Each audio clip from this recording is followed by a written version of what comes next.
이건 너무 덥고, 이건 너무 답답했고, 이건 너무 딱딱했고, 이건 금방 꺼져 버립니다. 근데 이상한 게 또 있습니다. 처음엔 이 베개들 전부 다 편했습니다. 진짜로요. 처음엔 와, 이거 드디어 찾았다 싶었던 베개들이었습니다. 근데 신기하게도 시간이 지나면 다시 또 불편해집니다. 목이 아프고 덥고 답답하고 자꾸 뒤척이게 됩니다. 그래서 결국 또 다른 베개를 찾게 됩니다. 뭐 저 역시 그랬습니다. 이번엔 다르겠지 싶어서 또 바꿔봤죠. 당연히 리뷰 좋고 평점 높은 제품들로만 바꿨었죠. 메모리 폼도 써보고 경추 베개도, 이런 메밀 베개, 호텔 베개 계속해서 바꿔봤습니다. 그러다 보니까 베개에만 한 10년 동안 한 500만 원 넘게 태운 놈이 돼버렸네요.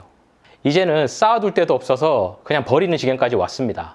더는 마누라 눈치 보여서 좋다는 베개 사고 싶어도 현재는 참고 있습니다. 근데 계속 실패하다 보니까 어느 순간 이런 생각도 들었습니다. 분명 다들 좋다고 하고 후기도 평점도 좋은 베개들인데 왜 사람들은 계속 불편하다고 베개를 바꾸게 될까요? 저도 한동안은 그 이유를 몰랐습니다. 그냥 나랑 안 맞나 보다 하고 넘기듯 합니다. 근데 지금 와서 생각해보면 베개마다 불편한 포인트가 전부 다 달랐습니다. 자, 이건 메모리폼 계열의 베개인데요. 이게 한 10년 전쯤이죠. 엄청 유행을 했었죠. 뭐 당연히 저라고 안 샀겠습니까? 특히 일자목, 거북목 이런 이야기가 나오면 목 잡아주는 베개라고 해서 광고도 정말 많았던 걸로 기억합니다. 당연히 저도 여기 있는 거 말고 여러 가지 종류로 꽤 많이 샀었습니다. 이게 처음에는 진짜 좋았습니다. 묵직하고 목을 잡아주는 느낌도 있었고, 아, 이게 좋은 베개구나 생각했었죠. 그런데 문제는 이게 잘 때 너무 더웠습니다. 특히 오래 누워있으면 저만 그런지 모르겠지만 잡아주는 게 아니라 답답한 느낌이 더 강한 듯 했죠. 그래서 다른 베개를 찾아보게 됐습니다. 아마 이때부터가 제 유목 생활의 시작이었던 듯 합니다. 다음으로 경추 베개인데요. 이게 한때는 저도 목이 너무 아파서 다른 사람에게 추천을 받아서 써봤던 베개입니다. 특히 당시에는 목을 잡아주는 베개라고 해서 엄청 유명했던 걸로 기억합니다. 당시에는 가격이 좀 꽤 비쌌던 걸로 기억을 하는데 한 1, 20만 원 넘어갔던 걸로 기억합니다. 메모리폼 베개보다 목 뒤에 뜬 공간 없이 꽉 잡아주는 느낌이 있었고, 처음에는 비싼 거라 그런가 좀 다른데 하는 느낌이 좀 있었습니다. 그런데 저는 잘 때 계속해서 목이 너무 딱 고정되는 느낌이 들었습니다. 적응되는 기간이 필요한가 싶어서 며칠 더 참고 써보기도 했죠. 뭐 절대 돈이 아까워서 일부러 쓴 건 아니었습니다. 근데 뒤척일 때마다 뭔가 계속 잡혀있는 느낌이랄까요? 저는 오히려 이게 더 불편하더군요. 그래서 이것도 두세 번 쓰고 다시 바꿔버렸습니다. 세 번째로 메밀베개인데요.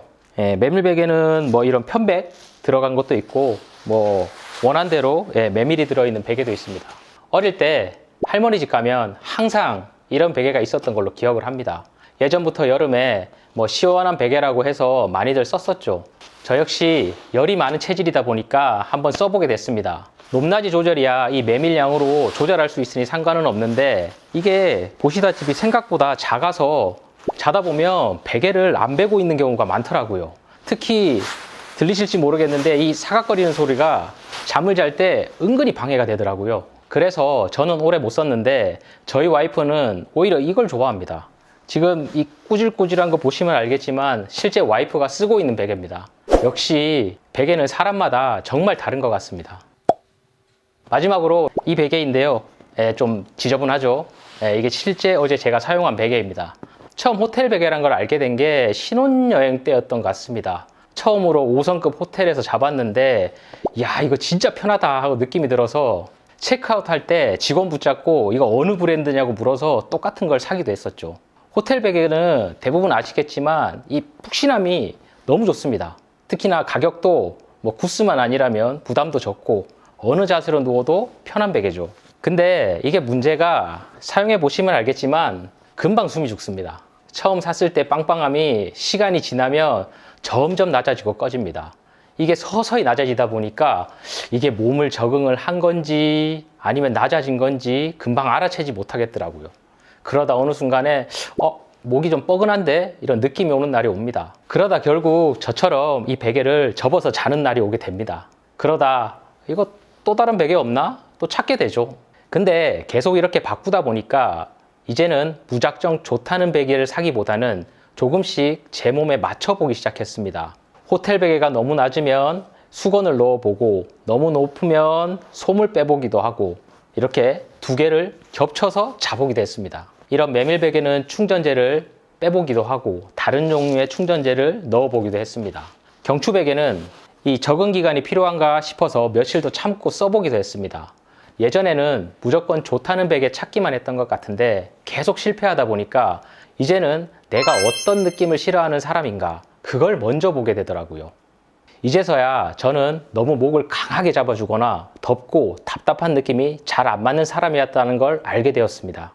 반대로 누군가는 저처럼 푹신한 느낌보다는 이런 단단하게 받쳐주는 걸 좋아할 수도 있고 메밀베개에 이런 사각거리는 소리가 오히려 편하게 잘 수 있는 사람도 있을 겁니다.